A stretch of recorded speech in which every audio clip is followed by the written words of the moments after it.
dari situ ada teori juga yang percaya kalau Pak Taufik sama Pak Jokowi ini kong kali kong begitu ya. Sehingga menggugat ini settingan saja sebetulnya. Sepak bola gajah. Sepak bola gajah begitu. Ketika kita membuka web KPU, semua data calon presiden itu ada. Pak Jokowi nggak ada tiba-tiba. Jadi CV-nya itu tidak ada. Di KPU itu CV-nya tidak ada. Calon presiden yang mendaftarkan lewat KPU itu semua ada. Pak Prabowo 2019 itu ada. Dia sekolah di West Point, pendidikan SD, SMP ada. Pak Jokowi itu nggak ada. Assalamualaikum warahmatullahi wabarakatuh. Jumpa kembali Tribuners di podcast tribunsulu.com bersama saya wartawan tribunsulu.com Haji Pramastra. Kali ini kami akan membahas topik ya atau berita kabar yang sedang hangat belakangan ini di Kota Solo. Saya bersama Bapak Muhammad Taufik. Beliau ini Tribuners, mungkin kemarin sudah ada yang baca. Beliau ini adalah pengacara dari Kota Solo, begitu Pak Taufik? Kota Solo, ya. Nah, kemarin mendaftarkan gugatan ya. Terhadap keaslian ijazah Presiden ke-7 Republik Indonesia Joko Widodo atau Pak Jokowi. Pak Jokowi, benar. Betul ya Pak Taufik? Benar. Iya, benar. Pak Taufik, ya. Saya ini masih penasaran, meskipun beritanya sudah banyak. Ya, betul. Kita sudah wawancara Pak Taufik. Ya. Bolak-balik sudah wawancara, beberapa sudah wawancara, tapi kurang sreg kalau saya belum ngobrol langsung sama Pak Taufik. Iya. Pak Taufik, mungkin bisa cerita Pak Taufik ke semua begitu. Asal mulanya itu begitu, bagaimana Pak Taufik sebelum Pak Taufik memutuskan untuk mendaftarkan gugatannya itu ke Pengadilan Negeri Solo, Pak Taufik? Memang itu bukan satu proses yang mudah, cuma gagasan itu sudah lama. Sebenarnya saya pribadi ya itu yang kemudian kita membentuk namanya Tipu UGM. Tipu UGM. Apa namanya, tim penggugat ijazah palsu usaha nggak punya malu UGM. Nah, latar belakangnya itu kita sebenarnya mau ajukan dua, satu SMK yang kita dahulukan, kemudian yang kedua adalah tentang ijazah. Kenapa? Karena kita bicara dalam perspektif sebuah tokoh atau seorang tokoh itu harus memiliki sikap-sikap integritas, sikap-sikap jujur, ya, kemudian sikap-sikap sebagai seorang pemimpin. Nah, itu kalau diringkas jadi satu, itulah namanya negarawan. Ya. Nah, ternyata kan sejauh ini tidak ada sikap-sikap kenegarawan itu yang mempertanyakan bagaimana kemudian ijazah asli itu dan sebagainya. Dan tanpa mengurangi rasa hormat, untuk sampai pada sebuah gugatan itu kita proses panjang. Jadi saya sudah sharing informasi ke beberapa tempat, antara lain ke di mana dulu Pak Jokowi itu berasal. Kita tanya, memang unik sekali. Jadi tidak ada berkas di kantor sekretariat di mana partai-partai dulu mencalonkan Pak Jokowi. Semua berkas itu adanya di kantor Komisi Pemilihan Umum. KPU lah. Kita bertanya, kemudian yang pertama itu tentang kenegarawanan. Ini kan harus disikapi ya. Kenapa? Karena Pak Jokowi itu notabene kan sudah lama bergelimang di dunia pemerintahan ya. Menjadi wali kota, kemudian naik menjadi gubernur, dan juga akhirnya terpilih sebagai presiden. Dan di balik itu semua itu kan memunculkan bukan hanya kontroversi tapi informasi yang absurd ya. Absurd di satu sisi buat orang-orang seperti kami, tapi di sisi lain itu diyakini sebagai sebuah kebenaran. Misalkan tentang mobil SMK itu sendiri yang sampai di order 6.000 pada faktualnya tidak ada. Dan saya pernah membuat TikTok seperti itu yang nonton 500.000 dengan cara saya beli ke showroom nyari mobil SMK. Nah, pernah Pak ya? Ya, pernah mencoba ke Jadi pernah mencoba. Kapan itu Pak? Kira-kira tahun 2024 itu. 2024 baru saja berarti. Iya, baru saja, dan itu yang nonton juga banyak. Nah, berarti di Sambi Boyolali. Iya, di Sambi Boyolali, dan juga kita di Mangkunegaran di showroom. Mobil second itu kan, mobil second pasar mobil ya, bursa mobil second. Nah, namun nampaknya ini kan tidak dimunculkan oleh Pak Jokowi, sehingga akhirnya kan mengundang sebuah kontroversi, dan saya sebagai orang di satu sisi sebagai advokat, sisi lain saya akademisi karena saya juga mengajar di Fakultas Hukum Unisula. Kebetulan saya adalah Ketua Pusat Studi dan Kajian Anti Korupsi. Tentu bertanya nilai-nilai intelektual saya bertanya, sebenarnya itu dulu sekolahnya di mana? Kenapa? Karena itu ketokohan, kesejarawan, ya, dan itulah sikap-sikap negarawan itu harus dipublikasi. Lebih-lebih kita punya Undang-Undang Informasi Keterbukaan Publik, di mana seorang tokoh negara atau pejabat pemerintahan itu sifatnya wajib. Kalau masyarakat ingin memperoleh informasi itu namanya hak. Tapi seorang pejabat negara, tokoh politik itu mempublikasikan tentang asal-usulnya, sejarahnya.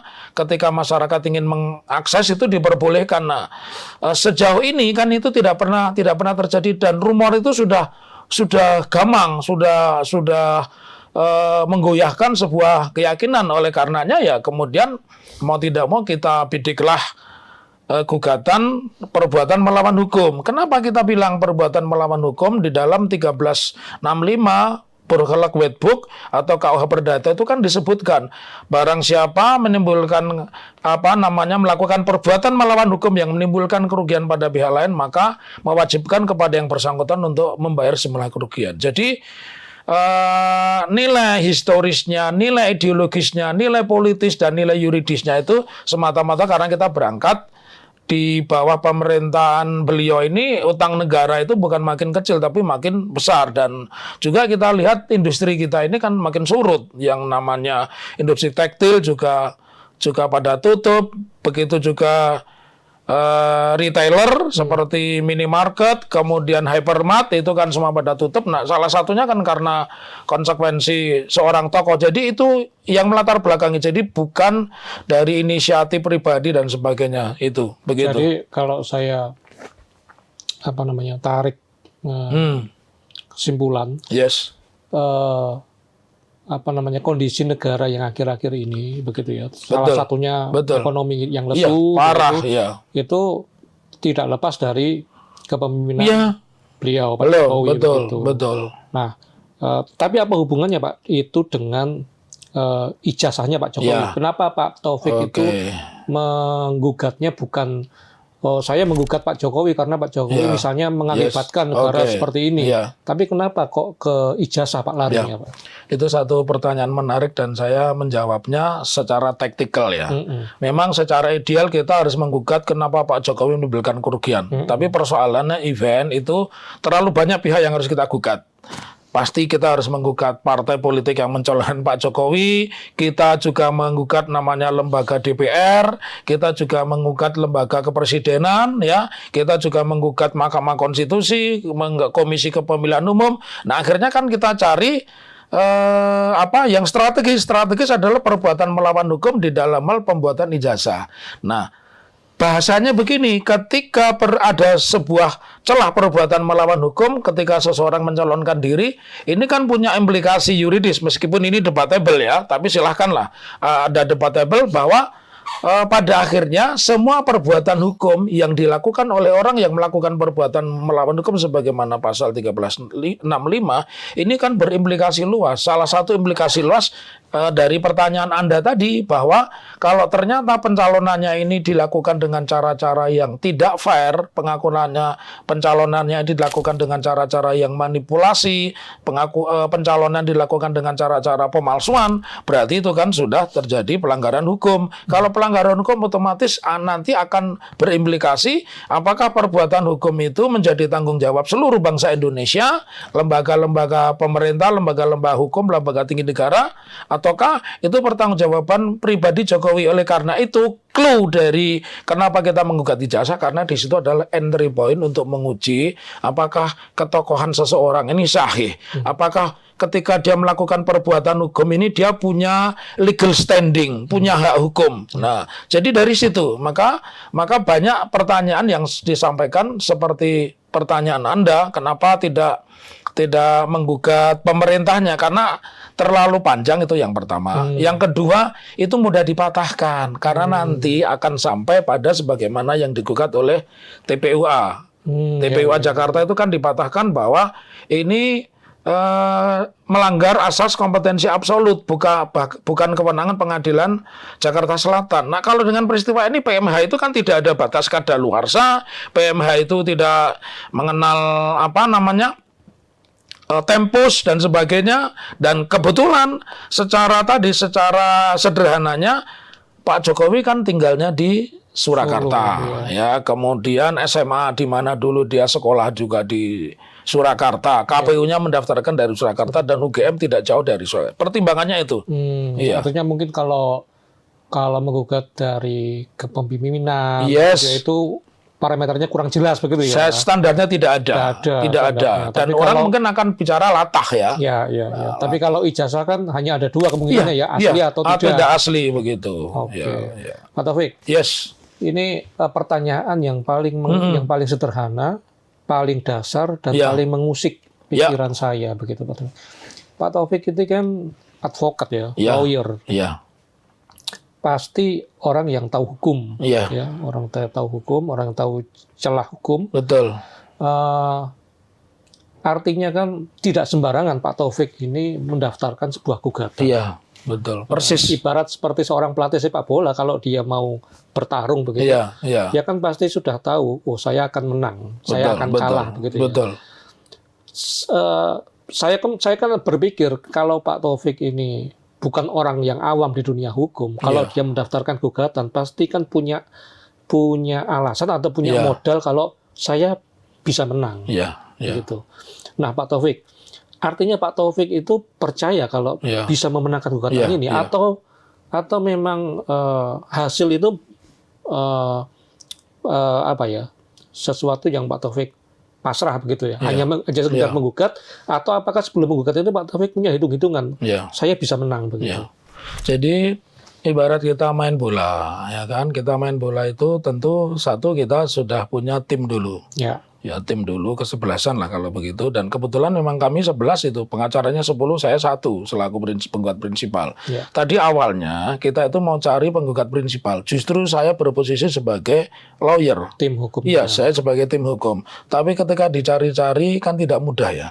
Orang untuk menggugat seorang Joko Widodo. Ya, orang perhitungannya kan dengan kalkulasi ini itu, tapi saya kan tidak memiliki kalkulasi itu, karena menurut saya di depan hukum itu sesuai dengan pembukaan Undang Dasar 45 kan equality before the law, sama di depan hukum. Nah, saya sendiri yang mengajukan diri. Nah, bagaimana kemudian saya berani tadi ibaratnya sebuah tim bola, tentu kita sudah persiapan sangat panjang, karena tadi saya bilang awalnya saya mau pembuktian yang paling mudah adalah SMK, karena saya sudah survei ke tempat itu, saya sudah wawancara, dan saya sudah ketemu dengan beberapa orang yang memang dulu memesan mobil SMK, tapi faktanya tidak jadi. Itu sangat mudah pembuktiannya. Tetapi saya melihat efek kenegaraannya, efek politisnya, dan efek yuridisnya tidak sedahsyat ketika kita bicara ijazah. Nah, lalu bagaimana prosesnya? Sebelum kita mendaftarkan gugatan,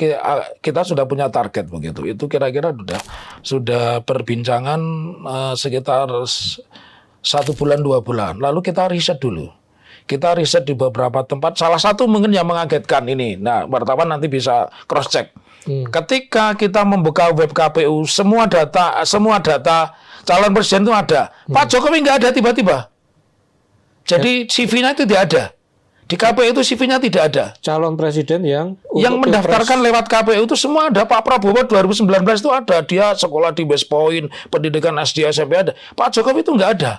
Nah, ini kan jadi satu pertanyaan besar. Justru itu aksesnya di mana, Pak? Aksesnya di webnya KPU. Websitenya KPU. Dan Pak Taufik sudah membuktikan. Sudah membuktikan. Tadi ada di mobil ya, saya bandingkan antara laman KPU yang memuat Pak Prabowo, padahal itu 2019 dan Pak Jokowi ada. Itu yang pertama. Lalu yang kedua, dan ini yang tidak disadari dan saya tidak akan publikasikan kecuali nanti pada saat persidangan, kita mendapatkan ijazah pembanding yang asli. Teman sekolahnya Pak Jokowi tidak ada kata-kata SMA 6. SMPP, Sekolah Menengah Persiapan Pembangunan. Dan saya mengerti benar karena pada saat itu saya telah duduk di bangku SMP kelas 2. Saya lulus SMP tahun 81. Kemudian saya mendaftar SMA ke SMA 3 karena kena perpanjangan satu semester ya, satu semester. Nah, kita melihat di situ, kemudian kita juga mencari masukan dengan beberapa orang yang dekat dengan Pak Jokowi. Yang terbaru kita temukan fakta, tidak mungkin Pak Jokowi itu lulus dari UGM tahun 85. Dia mengatakan kalau pinter Pak Jokowi 5 tahun 86, kalau nggak pinter dia tahun 87. Karena dengan melihat ijazah SMA-nya. Nah, mestinya kalau lihat teman-teman Pak Jokowi itu angkatan masuk UGM-nya bukan angkatan 80, tapi 81 dengan melihat SMA. Dan kita buktikan, nanti bisa Tribun nanti juga bisa buktikan pernyataan saya ini. Silakan cari laman yang memuat sejarah SMA 6. Pasti ketemu dia berdirinya tahun 86. Ya, jadi dari fakta-fakta itu ya, kami meyakini memang ada something different. Ada sesuatu yang lain yang coba untuk disembunyikan, dan itu bertolak belakang dan bertentangan dengan prinsip-prinsip Undang-Undang Keterbukaan Informasi Publik. Ada beberapa teman nih, saya kasih tahu ya, yang menyarankan kenapa Pak Taufik tidak lebih dulu menyampaikan gugatan kepada Komisi Informasi Publik ke KIP Semarang. Saya tidak sebodoh itu, saya sudah menyurati kepada KPU sebagai hak warga negara sesuai dengan Undang-Undang Keterbukaan Informasi Publik, sudah ke SMA 6, ke UGM, tapi tidak direspon.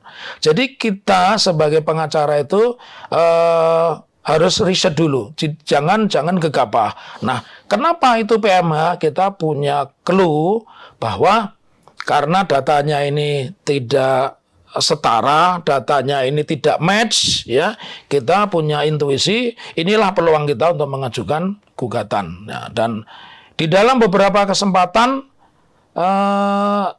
kami membuktikan bahwa memang kami berada pada posisi yang strategis, punya legal standing, dan momentumnya itu mencukupi. Coba kalau kita ajukan gugatan itu di masa beliau berkuasa, nasibnya seperti siapa? Seperti Gus Nur maupun Bambang Tri begitu. Tapi ini kan tidak, dia sudah menjadi warga negara biasa, dia subjek hukum, saya subjek hukum, dan objek hukumnya adalah sekolah. Begitu. Jadi sudah riset panjang, sudah pakai, dan mohon maaf ya, yang membedakan saya dengan pengacara lain, saya punya latar belakang seorang jurnalis. Jadi ketika mahasiswa, saya masuk tahun 85 sampai lulus, pekerjaan pertama saya adalah wartawan. Nah, oleh karenanya, ketika saya membuat gugatan, teman-teman saya beritahu itu, kamu harus pakai rumus 5B 1H. Tanpa itu tidak punya konstruksi sebagai sebuah informasi, dan tidak punya konstruksi, kita bisa memiliki legal standing, begitu yang saya tanamkan pada teman-teman. Pak Taufik, ya, soal ijazah Pak Jokowi ini kan bukan hal yang baru. Ya, sebelumnya diperkarakan begitu, dan setelah dikonfirmasi oleh wartawan begitu, baik Pak Jokowi maupun pihak UGM itu sama-sama tetap bersikukuh dan punya bukti ya kalau ijazahnya begitu asli begitu. Ketika Pak Taufik membaca berita-berita itu bagaimana Pak Taufik? Saya sangat mengesampingkan ya, karena saya juga mantan wartawan, dan sebagai seorang advokat itu modalnya advokat sukses itu cuma 3. Dia berilmu, kemudian yang kedua dia punya integritas atau kejujuran, dan yang ketiga dia punya sikap pemberani, dan saya kebetulan memiliki 3 hal itu. Nah, tadi dengan parameter ijazah itu, ini kan makin tidak nyambung. Di satu sisi sebelum purna dia mengatakan ijazahnya lengkap dan sebagainya. Di sisi lain pernyataan Pak Jokowi ini kan sepertinya mengulur-ulur menunggu jawaban dari UGM. Jadi terakhir dia mengatakan kalimatnya itu yang saya kalau tidak salah substansinya, kan sudah dijelaskan oleh rektor, sudah dijelaskan ini jasa saya asli. Saya sebagai orang yang pernah bersekolah dan hari ini saya masih mengajar, saya tentu punya pengalaman empiris bahwa satu, dari kekeliruan UGM, tidak mungkin yang namanya ijazah itu disimpan oleh perguruan tinggi. Kenapa? Karena ijazah itu bukti seorang bersekolah, bukti seorang menyelesaikan sekolahnya. Apapun sekolahnya, apakah dia madrasah, apakah dia sekolah umum, itu membuktikan dia lulus. Jadi kan sangat tidak mungkin ketika Kalau itu kopi, saya yakin iya. Tetapi kalau ijazah asli itu tidak. Dan ternyata secara faktual ketika kita melihat, itu kan jadi amburadul. Lembar pengesahannya itu berbunyinya tesis. Sementara kita tahu S1 itu skripsi, S2 itu tesis, S3 itu adalah disertasi. Saya mengesampingkan dari pernyataan rekan-rekan yang lainnya. Makanya saya tidak mau tergabung dalam TPUA, bukan saya anti mereka, tapi ya biar ini berjalan pada proporsinya, pada idealismenya, pada momentumnya sendiri-sendiri. Jadi ketika saya melihat data-data itu sangat tidak sinkron, ya. Satu, secara teori pengalaman empirik itu membuktikan tidak mungkin ijazah itu disimpan oleh perguruan tinggi asal. Itu sangat tidak mungkin. Kemudian yang kedua, kalau kita lihat dari pola-pola pernyataan-pernyataannya ini kan antara satu dengan yang lain berbeda. Dan yang lebih kontroversi lagi bahwa ketika menyebut ini jauh-jauh sebelumnya, ini kunci juga. Saya menemukan dan berteman dengan akun anaknya Profesor Sumitro, tidak pakai OE, Sumitro, yang diakui sebagai dekan pada saat itu. Nah, ternyata anaknya mengatakan, talk to us. My father name not Master Sumitro, but my father name Sumitro. Di akunnya begitu. Dan itu saya jadikan salah satu dasar, saya kutip di dalam gugatan saya. Jadi, dan ternyata dampaknya luar biasa ketika itu saya share, kemudian saya muat di akun TikTok saya Advokat Progresif, banyak yang mengcopy, akhirnya di repost, posting ulang. Jadi, ini pertanyaan dari Tribun ini sangat cerdas ini. Artinya kan saya tidak mendasarkan pembuktian saya berdasarkan dari berita-berita clipping. Tapi yang memang kita itu mendownload sendiri, kita searching sendiri, dan kita menemukan pembanding, termasuk salah satunya adalah ijazah. Dan saya tidak akan membuka namanya itu siapa, kecuali nanti di depan persidangan. Karena saya juga kepercayaan saya itu masih 50-50. Apakah Pak Jokowi itu nanti datang, karena kalau mendasarkan pada proses mediasi, penggugat berkepentingan atau penggugat langsung, itu dia mesti ada di situ. Nah, saya tidak yakin apakah dia ada, karena selama ini Pak Jokowi itu mempersonifikasi, mempersepsi, dan melegitimasi dia itu presiden. Buktinya Sespim Polri datang ke saya itu, nanti saya persoalkan itu. Saya malah minta Kapolri dipecat itu. Oh, yang kapan itu? Iya, Sespim itu dipecat, nggak ada hubungannya. Katanya setelah itu fotonya dihapus. Iya, itu saya minta, udah terlanjur. Kan sudah menjadi milik umum kalau sudah dipublish. Saya minta itu dipecat. Masih ada polisi-polisi lain punya integritas. Karena nggak ada relnya. Kalau Sespim kepada Pak SBY mungkin masih jalan, kepada Pak siapa itu Prabowo, karena latar belakangnya militer. Kalau ini Pak Jokowi kan nggak nyambung. Kalau sebagai orang yang pernah menjadi presiden atau orang yang berpengalaman begitu, nggak bisa Pak ya? Iya, tidak bisa. Ini aktif loh. Posisinya dia Sespim ya. Kalau sama-sama sekolah ya. Iya, sekolah staf pimpinan calon jenderal, masa menghadapnya kepada mantan presiden. Dan kenapa milihnya Pak Jokowi? Kita punya Susilo Bambang Yudhoyono, ya, kita juga punya tokoh-tokoh lain yang menurut saya juga layak untuk dalam tanda petik disewani begitu. Iya. Ini tapi tadi ada satu fakta baru ya, ternyata Pak Taufik itu bukan satu rombongan dengan TPUA Pak ya. Beda, sangat beda.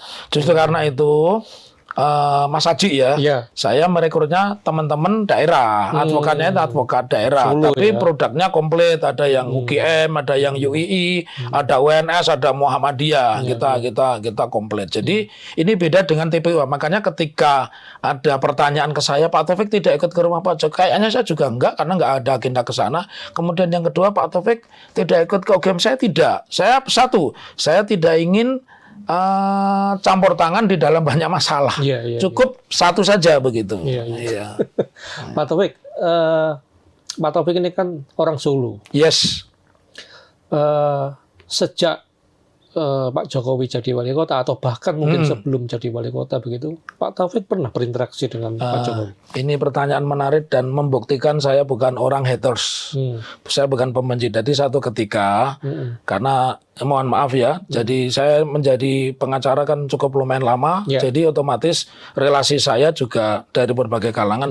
Ketika Pak Jokowi menjadi wali kota, hampir semua kepala daerah, wali kota, bupati itu semua klien saya. Pak Untung klien saya, Bu Rina klien saya, bahkan Bupati Bukarti Sukoharjo, Pak Bambang Rianto juga klien saya. Kemudian almarhum Bupati Klaten Pak Haryanto, Pak Jemblung atau siapa itu juga klien saya. Nah satu ketika kami mensomasi mungkin salah satu raja tekstil, siapa coba di Solo raja tekstil yang akhirnya tutup. Pak Lukminto. Saya mensomasi. Jadi kalau saya dinilai berani itu bukan hanya hari ini. Makanya modal saya 3 tadi. Advokat itu harus cerdas, kemudian berintegritas, jujur, dan pemberani. Jadi bukan hari ini.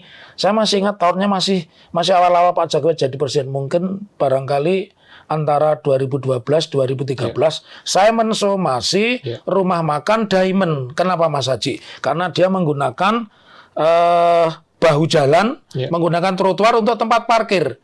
Yang terjadi begitu somasi, wartawan datang, dan satu ketika saya Pak Jokowi membenarkan. Pak Jokowi masih polos saat itu, mungkin baru 1 tahun.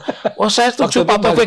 Ya, masih bersih. Pak Taufik dibongkar aja. Lalu saya ditelepon lah dan saya diundang. Betul. Saya ditelepon ajudan, saya diundang di Loji Gandrung.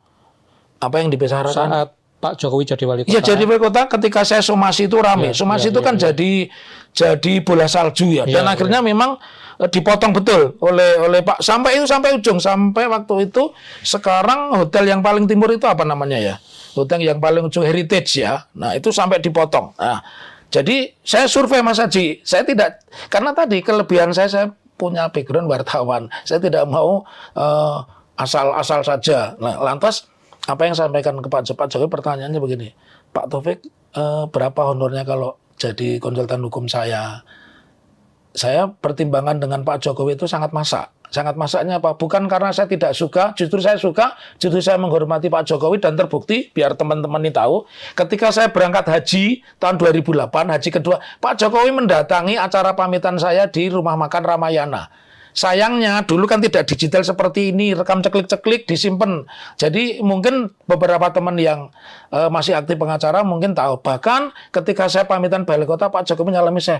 Oh Pak Jokowi itu orangnya sopan, menyalami saya. Artinya dari pertanyaan Anda ini membuktikan saya tidak punya haters, saya tidak punya konflik of interest. Lalu jawaban saya ke Pak Jokowi juga jawaban sebagai orang yang memiliki rasa mencintai Solo. Pak Jokowi, mohon maaf Pak, kalau saya jadi pengacara Bapak ini masuk dari PDI, teman-teman saya pengacara yang PDI banyak, apa kata orang, saya kok ngambil semua, karena yang saya ambil orang PDI semua, karena di Solo saat itu, di Surakarta saat itu wali kota Bupati PDI, bahkan Pak Slamet Jonto almarhum itu juga klien saya. Saya bilang kepada Pak Jokowi, mohon maaf Pak Jokowi, sebaiknya Pak Jokowi menggunakan konsultan hukum yang dari teman-teman PDI. Jadi pertimbangan saya kalau dalam persepsi saya nggak bicara wise atau tidak, saya tahulah proporsional, tahu diri. Kalau terlalu banyak yang saya pegang, orang jadi tidak respect sama saya.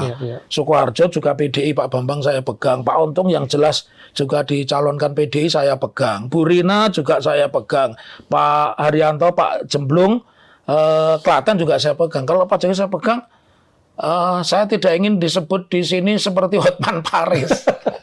Biarlah topik menjadi topik yang bisa berinteraksi dengan siapapun, dengan orang manapun, kapanpun, dalam suasana apapun. Kalau saya benar-benar saat itu ditunjuk, saya pasti kikuk. Dan mungkin secara materi nasib saya baik mungkin. Jadi ke Jakarta kan mungkin kalau saya pendampingnya Pak Jokowi. Karena ada anak didik saya, Eko Ketua KPU yang saya ajari demo, itu kan jadi orang kepercayaan Pak Jokowi. Dan kemarin secara tidak sengaja ketemu sama komisioner KPU yang sekarang sama Eko waktu ada perhelatan itu. Pak Taufik. Yes. Rasanya tidak terlalu berlebihan ya kalau saya bilang Pak Jokowi itu masih jadi orang powerful di Indonesia begitu ya. Sampai sekarang. Persis, betul. Artinya kan mungkin tidak akan sulit bagi Pak Jokowi setelah ada geger-geger ini, kehebohan ini, Pak Taufik mendaftarkan gugatan, terus Pak Jokowi menelpon Pak Taufik itu kan tidak sulit. Oh tidak sulit. Karena dulu juga pernah begitu. Tapi tidak terjadi itu Pak. Tidak terjadi. Sejak kemarin mendaftarkan ke tidak terjadi. Cuman saya juga tidak tahu ya. Ada dari partai penguasa itu kebetulan kemarin kan kita memang rapat di Al-Wusto, sekalian makan sore di situ. Ada utusan dari partai politik yang besar. Tapi saya menganggapnya secara kebetulan saja. Dia menemui kami dan minta foto. Kalau saya nggak masalah, orang saya ini orang asli. Nah ini saya beritahu Mas Haji, membedakan orang Solo dan bukan itu dengan kata-kata Solo dan Solo.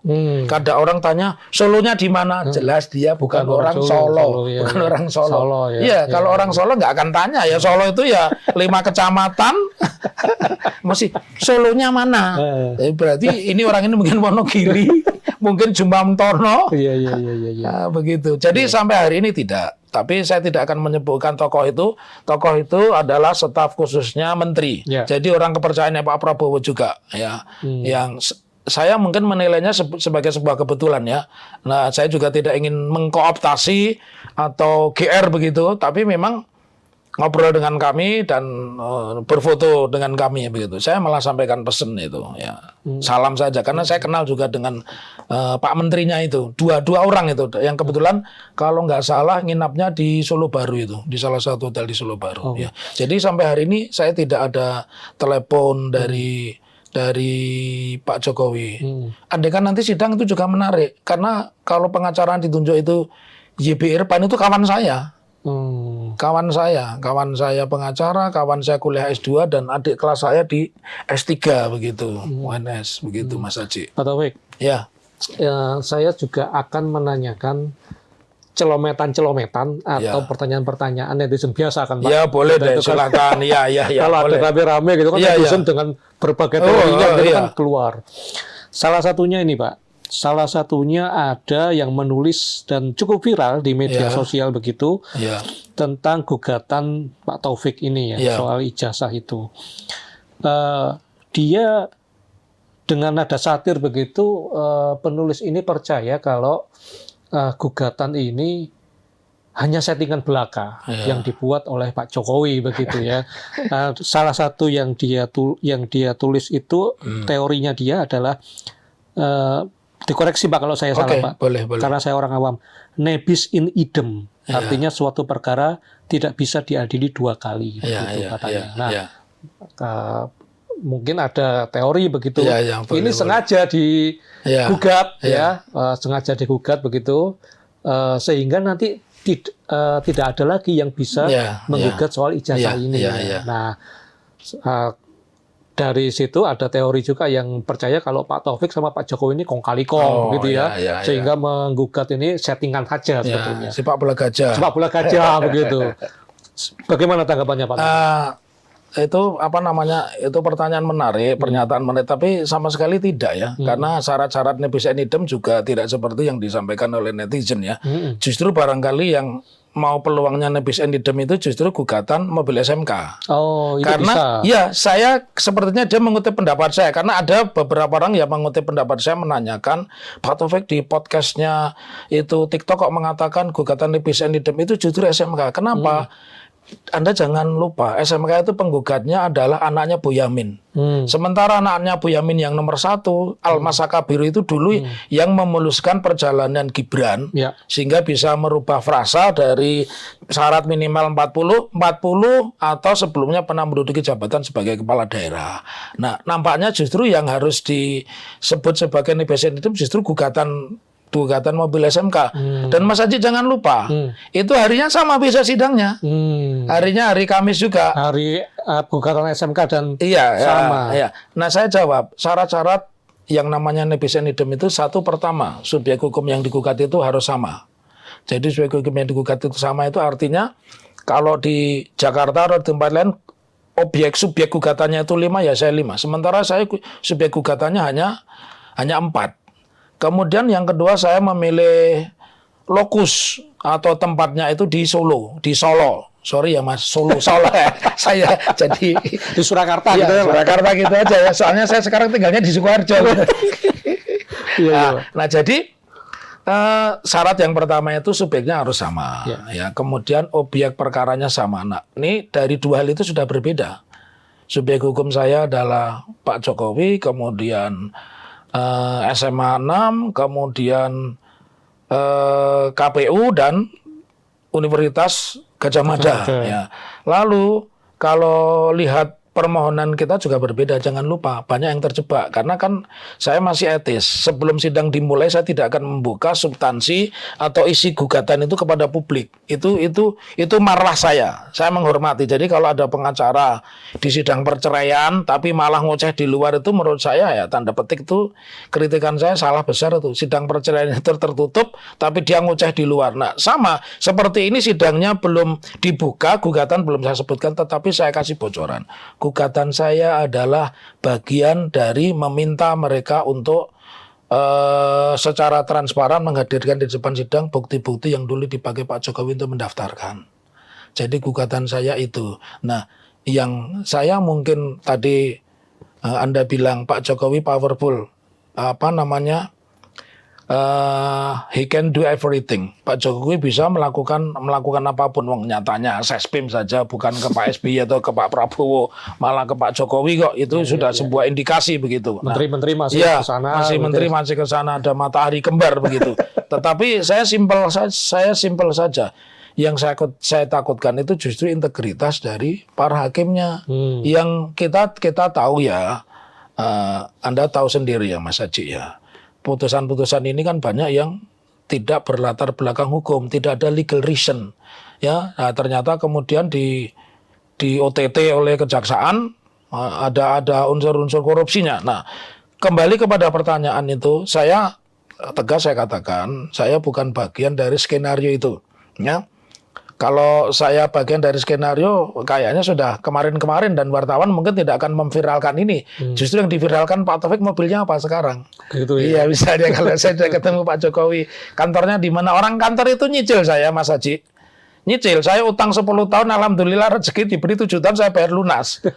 Jadi dari itu sudah gugur. Lalu targetnya saya apa? Ini adalah entry point. Siapapun besok atau siapapun hari ini atau besok ketika dia menjadi pimpinan negara, dia harus orang yang punya integritas. Dia harus lebih menonjolkan sifat-sifat kenegarawanannya. Nah, kalau pertanyaannya simpel, kenapa masih terjadi Pak Jokowi menunjukkan ijazah ada 2 syarat khusus. Satu, tidak boleh bawa kamera, yang kedua tidak boleh bawa HP pada saat ditunjukkan. Kenapa? Wartawan itu. Ini biar Tribun News ketahui, ya karena saya dulu berasal dari sekolah elit, saya sejak kecil memang juara kelas di SD 11 Sundaan, sampai SMP 9 saya juara umum terus begitu, kemudian saya masuk SMA 3, kenapa yang ingin saya katakan, artinya dulu di masa saya masih ada Sipen Maru, Mas Haji, saya keterima di UNS, saya keterima di UGM juga, di UGM saya keterima di studi pembangunan, tapi persepsi saya saat itu, pegawai bank keren, cakep, kawannya cantik-cantik pakai dasi.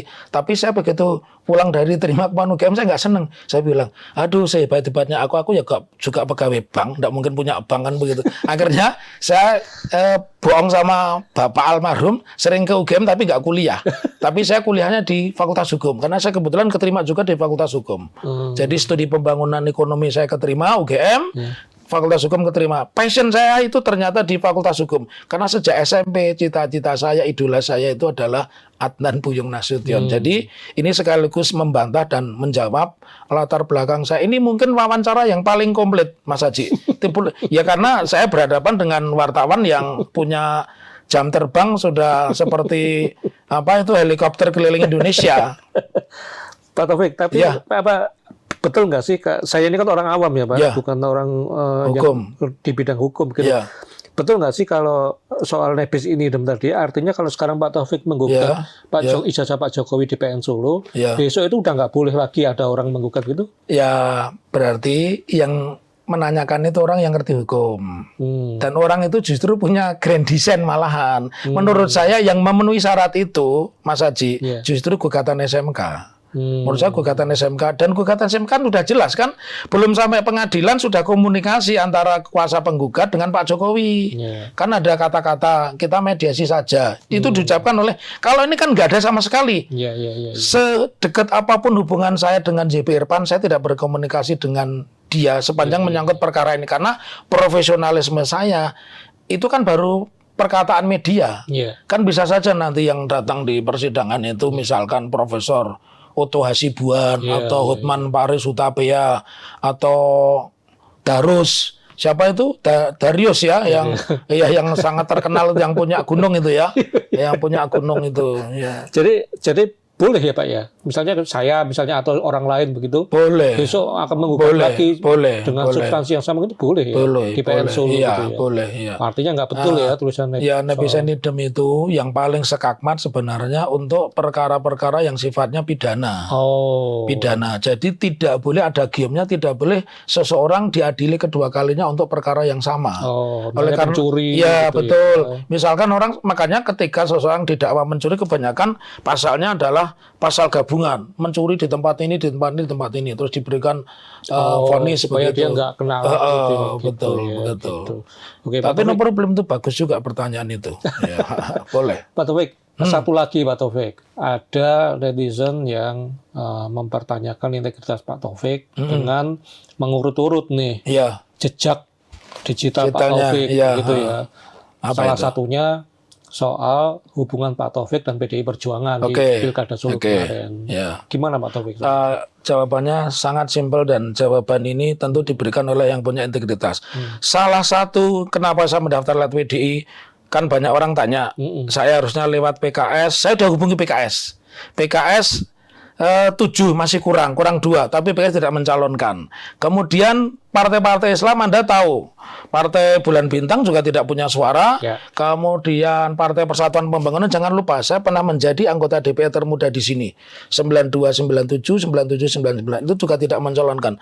Dan sebuah kenaifan, dan tentu dengan biaya besar ketika saya harus mencalonkan partai-partai yang tidak punya porsi di parlemen atau gabungan kursi parlemen. Dan kemudian kenapa ke PDI? Karena PDI yang kalau PDI tidak membuat pengumuman, memberikan kesempatan pada kader di luar PDI, saya juga tidak akan mencalonkan. Jadi salah satu sebabnya itu gayung bersambut, bahwa satu alasan pertama, PDI ini secara tadi bicara peta politik di pemerintahan Kota Surakarta, dia punya kekuatan yang besar,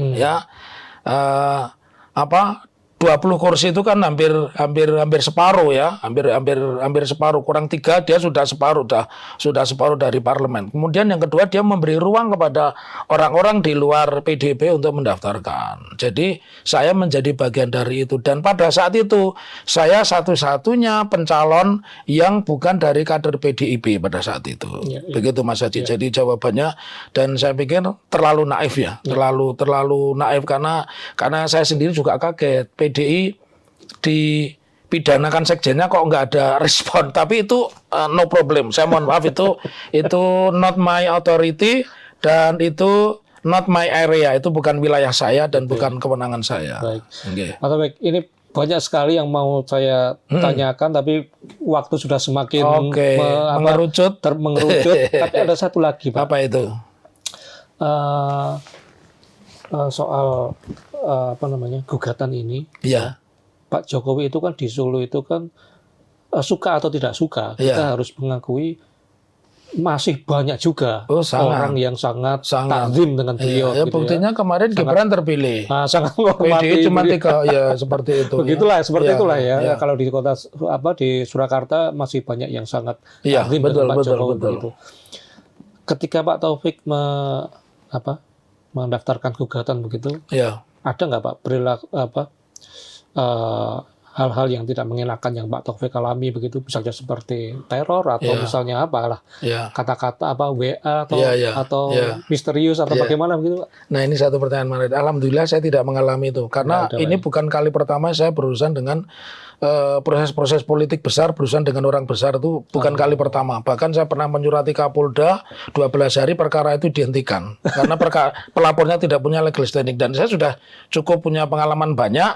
Tadi kebetulan saya ini kan memiliki hobi traveling. Hampir setelah Lebaran sejak tanggal 1 itu saya nggak tidur di rumah, tidurnya di hotel, pindah-pindah. Bukan karena ini kan belum daftarkan saat itu. Saya tidur di Surabaya 3 hari, tidur di Ngawi tempat ibu saya almarhum Alal Bialal sehari. Kemudian saya pulang ke Solo sebentar, semalam saya ke Jogja, Semarang, 678 Semarang. Terus 878 saya di Bandungan. Tanggal 9 10 saya sama istri di Jogja. Nah, semua saya lakukan sendiri. Saya setir sendiri. Karena memang saya hobi traveling. Yang kedua, Mas Haji, saya itu hobinya naik sepeda. Dan saya masih memuat status sepeda. Ini sekaligus juga menjawab kalau you punya integritas, you punya nilai kejujuran, you punya nilai kenegarawanan, kamu ndak usah takut. Yang harus takut itu Mas Haji, kalau saya naik sepeda, sepeda saya Brompton tapi hasil korupsi. Itu saya harus takut. Saya naik mobil saya bagus tapi mobil itu hasil dari upeti harus memeras, itu saya takut itu. Karena doanya yang memberi pasti jelek begitu. Jadi selama ini nggak ada Pak ya peristiwa yang aneh gitu nggak ada. Tidak ada peristiwa yang aneh. Dan itu termasuk kayak misalnya kayak apa netizen gitu kan suka gojekan, suka guyonan gitu. Awas lu ada tukang bakso di depan, itu nggak ada Pak ya? Saya nggak ada. Dan saya juga membuktikan saya traveling itu lebih menyukai kendaraan umum karena secara ekonomi jauh lebih murah. Yang kedua pasti tidak kesasar. Ya kan kalau saya ambil sendiri kan bisa kesasar dan cost-nya jauh lebih banyak. Jadi enggak lah. Saya ini termasuk apa itu namanya kereta api lovers. Saya naik kereta api. Jadi kalau Mas Haji tanya jenis kereta api apa yang jarak dekat, saya hafal semua, apalagi jarak jauh. Iya. Pak Taufik, sangat menyenangkan berbincang sama Pak Taufik ini. Mungkin waktu 45 menit ini nggak akan cukup Pak. Kalau kita ngobrol bisa sampai berjam-jam, apalagi kalau kita di wedangan ngobrolnya gitu, Pak Taufik. Tapi memang waktu membatasi kita. Kita berdoa, berharap yang terbaik ya. Sama semoga juga. Pak Taufik besok di sidang yang diberi yang terbaik juga gitu Pak ya. Ini kita jadikan presiden. Orang bersengketa silakan ruangnya pengadilan. Jangan memakai manuver-manuver lain begitu. Baik, ada ini Pak closing statement dari Pak Taufik, silakan Pak Taufik. Sederhana saja. Ini kalau kita dulu pernah punya lagu yang dinyanyikan oleh Oma Irama dan dipopulerkan Kontesa, kau yang mulai, kau yang mengakhiri. Nah, saya ingin endingnya simpel aja, tidak usah undang saya Pak Jokowi cukup adakan press conference, tunjukkan kalau memang punya ijazah asli, saya akan cabut gugatan itu.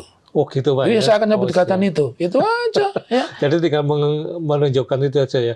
Artinya tidak perlu, misalnya kalau Pak Jokowi kan kemarin sempat bilang, saya akan tunjukkan kalau diperintah oleh hakim di pengadilan. Artinya kalau misalnya sebelum sidang itu Pak Jokowi mau menunjukkan, akan cabut Pak gugatannya. Tetapi kan harus dinilai itu asli apa enggak kan gitu. Baik. Oke. Terima kasih Pak Taufik. Terima kasih juga ngobrol-ngobrolnya. Tribuners, demikian ngobrol-ngobrol kita dengan Pak Muhammad Taufik.